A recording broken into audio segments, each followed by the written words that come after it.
నేను చెప్తూ ఉంటాను, ఆల్వేస్ లైక్ బ్యూటిఫుల్ హార్ట్ ఉన్న పర్సన్ బీవీఎస్ రవి గారిని మాట్లాడాల్సిందిగా కోరుకుంటున్నాం.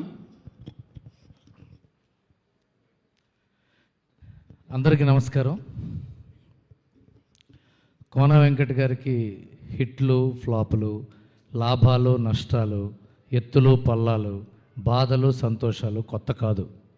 ఆయన చాలా చూశాడు.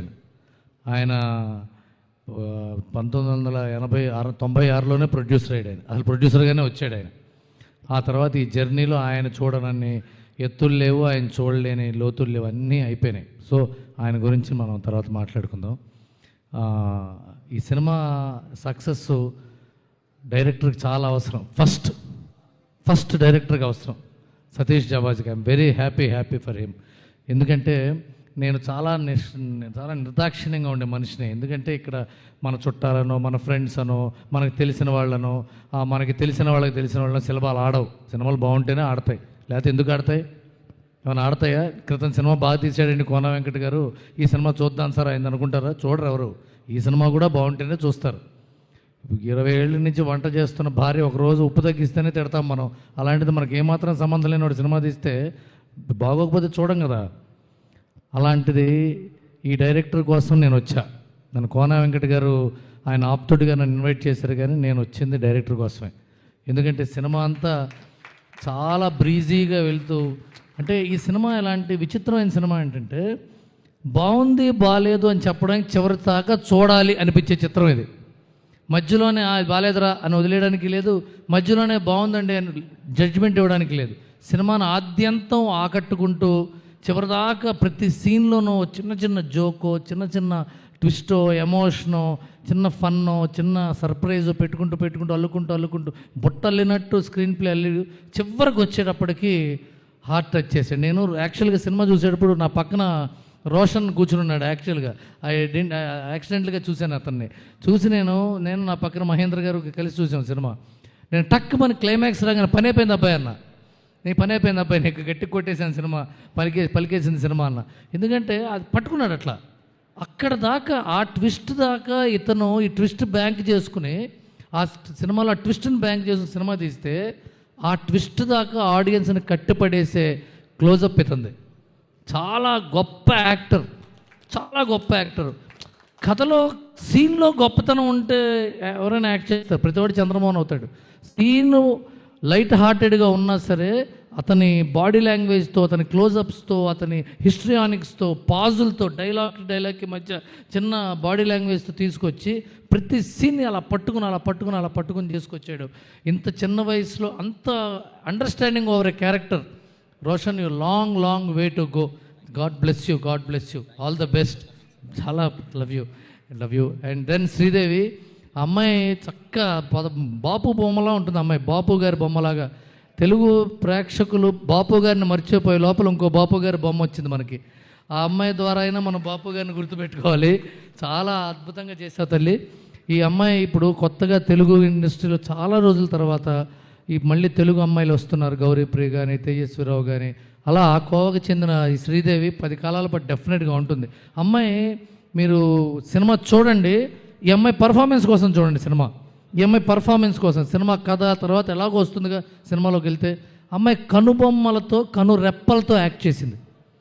మీరు చూడండి, మీరు యాక్ట్ చేసి చూడండి. మీరు కళ్ళు తిప్పుతోంది, అంతంత చారెడేసి కళ్ళు వేసుకుని ఈ మూల నుంచి ఆ మూలకి, ఆ మూల నుంచి ఈ మూలకి మధ్యలో కళ్ళు దింపుతోంది, కళ్ళు ఎప్పుతోంది. ఆ ఫెంటాస్టిక్ పర్ఫార్మెన్స్. అంటే ఊరికే కళ్ళు కదిపితే ప్రతి వాళ్ళు యాక్టర్లు అవుతారు. డైరెక్టర్ చెప్పింది అర్థం చేసుకుని ఏది కదపాలో అది కదిపితే యాక్టర్లు అవుతారు. అలాంటి మంచి యాక్టర్ అమ్మాయి. అండ్ దెన్ ఈ హీరో ఫ్రెండ్స్ అవినాష్ కానీ, అభినవ్ కానీ, విహాన్ కానీ, విశ్వనాథ్ కానీ, అసలు డెఫినెట్గా ఇతను ఈ రవిరాజ్ కానీ, ఆ కోన గారి కాళ్ళ దగ్గర కట్టె కానీ, ఆ తర్వాత అలాగే మన త్రిషిక కానీ, సిరి కానీ, పూజ, అసలు అమ్మాయికి మరాఠీ మనోరమ ఈ అమ్మాయి కానీ అసలు ఎంత బ్రహ్మాండంగా చేశారంటే ప్రతి చిన్న సీను అమ్మాయి కళ్ళజోడు పెట్టి చేసిన సినిమాలో ఆ సైకిల్ వేసి గుద్దేసింది, పడిపోయిందేమో అసలు పట్టించుకోకుండా షార్ట్ తీస్తున్నారంటారు. షార్ట్ రన్ అవుతూ ఉంటుంది. అమ్మాయి సైకిల్ వేసుకుని అక్కడ పెళ్లి బ్యానర్ ఉంటే దాన్ని గుద్దుకుంటూ లోపలికి వెళ్ళిపోతే సీన్ రన్ అవుతూ ఉంటుంది. నా బాధ సీన్ మర్చిపోయి అమ్మాయి పడిపోయిందా, ఎత్తుకున్నారో లేదా దాని మీద ఉంది నాకు కాసేపు ఫోకస్. అండ్ దెన్ ఇలా అందరూ సరదాగా చేసి నేను విజయబుల్గా నేను వన్ ఆఫ్ ద ఫంక్షన్స్లో కలిసాను. ఎక్కడ ఉంటావు మిల్లు ఎక్కడ? హైదరాబాద్లో అన్నా. కాకినాడ అన్నాడు. కాకినాడ కదా, హైదరాబాద్ ఎక్కడన్నా? నేను కాకినాడే అన్నాడు. కాదయ్యా నువ్వు మ్యూజిక్ డైరెక్టర్ కదా, నువ్వు హైదరాబాద్లో ఎక్కడ నుండి వాయిస్తావన్నా. నేను కాకినాడలోనే కొడతాను సార్ అన్నాడు. మరి ఇప్పుడు హైదరాబాద్ రావాలంటే రాత్రి గౌతమి ఎక్స్ప్రెస్ ఎక్కుతానండి, వస్తా పని చూసుకుని మళ్ళీ సాయంత్రం గౌతమి ఎక్కేస్తా అన్నాడు అతను. అంటే అంత రూటెడ్ పర్సనాలిటీ, వాళ్ళ సొంత ఊళ్ళో ఉండి ఇంత పెద్ద మ్యూజిక్ డైరెక్టర్ అయ్యండి అతను. ఎంత గొప్ప విషయం! అతను చేసిన సినిమాలన్నీ బేబీ, ఈ తర్వాత ఇది ఎంత గొప్ప విషయం అతను చేయటం. అసలు రియల్లీ అతను అందరికి క్లాప్స్ కొట్టండి ఒకసారి. వర్క్ ఫ్రమ్ హోమ్ చేసింది అతను, music director work from home, ఎంత గొప్ప విషయం. చంద్రబోస్ గారు, కాసర్ల శ్యామ్ గారు ఎంత మంచి పాటలు రాశారు. అండ్ మా డ్యాన్స్ మాస్టర్ ఎక్కడైనా వెంకటేష్ చాలా ఎక్కువ కాలం నువ్వు డ్యాన్స్ మాస్టర్గా ఉంటావు, శేఖర్ మాస్టర్ లాగా నువ్వు కూడా. All the best. తిప్పుకుంటావు పాట చూస్తుంటేనే అర్థమైపోయింది ఎనర్జీ. మీరు ఇక్కడ మనం హైదరాబాద్లో అవాసా హోటల్లో ఇక్కడ ఉన్న మల్టీప్లెక్స్లో సినిమా చూసే వాళ్ళకంటే కూడా కింద సెంటర్స్లో భీమవరం, నిజామాబాదు, నిర్మలు, పాలకొల్లు, హైదరాబాదు, చిత్తూరు, మదనపల్లి ఇలాంటి వాళ్ళ థియేటర్స్లో చూస్తుంటే తిప్పుకున్న సాంగ్కే సినిమా హిట్ అంటారు సినిమా. అలాంటి పాట అసలు Ramu Rathod, thank you so much. మీ వల్ల ఈ సినిమాకి డెఫినెట్గా చాలా ప్లస్ అయింది సార్, చాలా ప్లస్ అయింది సార్ ఈ సినిమాకి. God bless you, thank you so much. ఈ అందరూ సతీష్ ముత్యాల, ఈయన చాలా మొహమాటస్తుడు. ఈయన నాకు రామ్ గోపాల్ వర్మ గారి ద్వారా పరిచయం. రౌడీ అనే సినిమా కెమెరామెన్గా పనిచేశాడు ఈయన. అప్పుడు నాకు పరిచయం అయిన ఎంత బాగా చేశాడంటే దాంట్లో చాలా మంచి సాంగ్ ఉంటుంది. ఆ సాంగ్ వేరే కెమెరామెన్ అయినా వేరే డైరెక్టర్ అయినా 10 రోజులు తీస్తారు, 1.5 డేలో తీసాడు. 1.5 day. That is the prowess of this act cameraman Satish garu. అలాగే శివ ఈ సినిమాకి editor as well as screenplay రైటర్గా చేశాడు. బాబు నువ్వు డైరెక్టర్గా అండాదండాగా ఉన్నాను కోన వెంకట గారు ప్రతిసారి చెప్తుంటారు, నెక్స్ట్ నువ్వు డైరెక్టర్ అవ్వాలి, నీకు సతీష్ పనిచేయాలని చెప్పు ఇప్పుడే. నేను డైరెక్టర్ని అయిపోయాను, నువ్వు వేరే వాడిని చూసుకుంటే కుదరదు, అదే డీల్, బ్రేక్ చేయొద్దు. అండ్ వీళ్ళందరూ ఇంత సక్సెస్ అవ్వటం చాలా ఆనందంగా ఉంది. పోతే దాని నుంచి రివ్యూ రైటర్స్ అందరూ బాగా చెప్పాడు అభినవ్. రివ్యూ రైటర్స్ తప్పు కాదండి, వాళ్ళ జాబ్ అది, వాళ్ళు రాస్తారు, మనం హార్ట్ఫుల్గా పాజిటివ్గా తీసుకోవాలి దాన్ని. లేదా సరే వాళ్ళకి నచ్చలేదు ఏం చేస్తాం. ఇప్పుడు ఇంకో అమ్మాయి చెప్పింది, మా ఫ్రెండ్కి నచ్చలేదండి అని ఒక ప్రేక్షకుల్లో ఒక అమ్మాయి వచ్చి, అవన్నీ ఓకే. ఇప్పుడు ఇందాక అభినవ్ చెప్పిన మాట ఐ రియల్లీ ఎంజాయ్డ్. సినిమాను మనం ఎంజాయ్ చేయడం కంటే జడ్జ్ చేయడం కోసం చూస్తున్నాం ఈ మధ్య. అది ఎంత పెయిన్ఫుల్గా ఉంది. అసలు రివ్యూ రైటర్స్ది అసలు సంబంధమే లేదు. ఫస్ట్ వాళ్ళని పక్కన పెట్టండి. That is their job, they have to do, they are the integral part of cinema industry. I'm talking about మనమే పక్కనవాడికి అమ్మ బాబోయ్ సెకండ్ హాఫ్ ఉందిరా నాయనో, ఫస్ట్ హాఫ్ 10 minutes ఏం లేదురా, తర్వాత ఎత్తుకుంటుందిరా. అసలు సినిమా బాగుందా లేదా, 2 ముక్కలు. ఎంజాయ్ చేసామా లేదా, 2 ముక్కలు. దాన్ని పైసవికంగా ఇప్పతీసి టైరుకు టైరు కారుకు కారు మొక్కలు సీటుకు సీటు ఇప్పతీసి మాట్లాడుతున్నాం. దట్ మనకి ఇది అలవాటు అయిపోయింది. ఇప్పుడు కొత్తగా మనం దాన్ని మార్చుకోవాలంటే కష్టం. But we have to realise that should not take them seriously, enjoy the films and that's all. And చివరిగా మా కోన వెంకట గారి గురించి 2 ముక్కలు చెప్పి ముగిస్తా. ఎందుకంటే నాలాంటి వాళ్ళకి ఆయన నిత్యావసర మనిషి. ఆయన మాకు డైలీ కమోడిటీ. ఆయన లేకపోతే మాకు జీవితం గడవదు. నేను కొంతమంది దర్శకులు, నేను కొంతమంది రచయితలు, నేను కొంతమంది ప్రొడ్యూసర్స్, నేను కొంతమంది నటులు రోజు ఏదో రకంగా మాట్లాడుకుంటూనే ఉంటాం కదా. ప్రతి కాన్వర్జేషన్లోనూ కోన వెంకట గారు ఒక క్షణమైనా వస్తాడు. ఆయన గురించి పొగుడుకోవటము, ఆయన గురించి తిట్టుకోవటము, ఆయన గురించి గాసిప్ చేసుకోవటము, ఆయన్ని ఇట్లా చేస్తే బాగుండేది, అలా చేస్తే బాగుండటము, ఆయన ఫోన్ ఎత్తలేదంటము, ఫోన్ ఎత్తితే పెట్టలేదంటము, ఏదో రకంగా మా కోన వెంకట గారు అవసరం. ఇంకోటి, నా ఇంటికి ప్రత్యేకంగా ప్రతి ఒక్క విషయం నేను ఆయనతోనే చర్చిస్తా. డెసిషన్ ఏం చేయమంటారు సార్, ఇలా చేస్తే ఎలా ఉంటుంది సార్, ఇలా చేస్తే ఎలా ఉంటుంది సార్. మా వైఫ్కి తెలుసు, కోనగారిని అడుగు అంటుంది ఏమన్నా అడిగితే. కోనగారు గారు మీకు తెలుసు కదా సార్. నాకొక్కడికే కాదు, కోనగారి గురించి నేను ఒక్కడనే ఇప్పుడు చెప్తున్నాను కదా, మా ఇంట్లో ఏ విషయం ఆయనతో డిస్కస్ చేస్తాను. నేనే కాదు, కనీసం ఒక 50-60 మంది కోనగారి సలహా తీసుకోకుండా ఇంట్లో ఏ పని చేయరు. He has become hour daily commodity, మా నిత్యావసరం. ఉప్పు ఎంత ఇంపార్టెంటో కోన వెంకట గారు మా జీవితాల్లో అంత ఇంపార్టెంట్. ఇది I'm not joking, I'm not exaggerating anything.